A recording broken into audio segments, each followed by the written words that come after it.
Hello नमस्कार, स्वागत आहे तुमचं माझ्या नवीन ब्लॉगमध्ये। तर आज आहे सोमवार 22 जानेवारी। तर आजची माझी राम दिवाळी। तर पाहू शकता मी पूजा मांडलेली आहे, छान रांगोळी काढली आहे, श्रीरामांची पूजा केलेली आहे आणि त्याच्यासाठी मी बेसनाचे लाडू बनवलेत। तर त्यासाठी मी 1 वाटी तूप घेतलेला आहे। तर ज्या वाटीने मी तूप घेतलं तर त्याच वाटीने 2 वाटी बेसन घेतलेलं आहे। तर हे जाडसर बेसन आहे, रवाळ असं। तर हे आपल्याला छान तुपामध्ये भाजून घ्यायचं। बेसन आपल्याला 20 मिनिटं छान भाजून घ्यायचं आहे। तर बेसन भाजताना आपल्याला गॅस मीडियम ठेवायचा आहे। मीडियम गॅसवरती आपल्याला हे छान 20 मिनिटं खरपूस लालसर कलर येईपर्यंत भाजून घ्यायचे।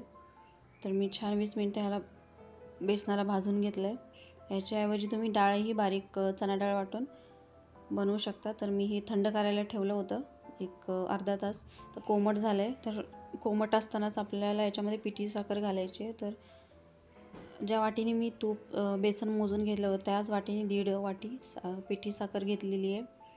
तर ती आपल्याला छान याच्यामध्ये मिक्स करायची आणि एक छोटा चमचा वेलची पावडर आणि हे छान मिक्स करून आपल्याला लाडू वळायचे आहेत। तर तुम्ही तुमच्या आवडीनुसार काजू बदाम बेदाणे घालू शकता। तर माझी मुलं खात नाहीत तर मी काहीच नाही घातलेलं। तर छान आपल्याला हे लाडू वळून घ्यायचे आहेत।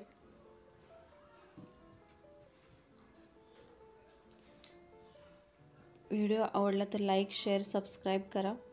तर पाहू शकता झालेत माझे लाडू वळून श्रीरामांच्या प्रसादासाठी। त्यानंतर पालखी सोहळा आमच्या सोसायटीमध्ये पाहू शकता रांगोळी काढणं चालू आहे। सोसायटीमधल्या लेडीज मिळून सगळेजण रांगोळी काढण्यानंतर पालखीचं आगमन। तर तुम्ही दर्शन घ्या। त्यानंतर छान असे खेळ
दोघींनी जोरात बोला।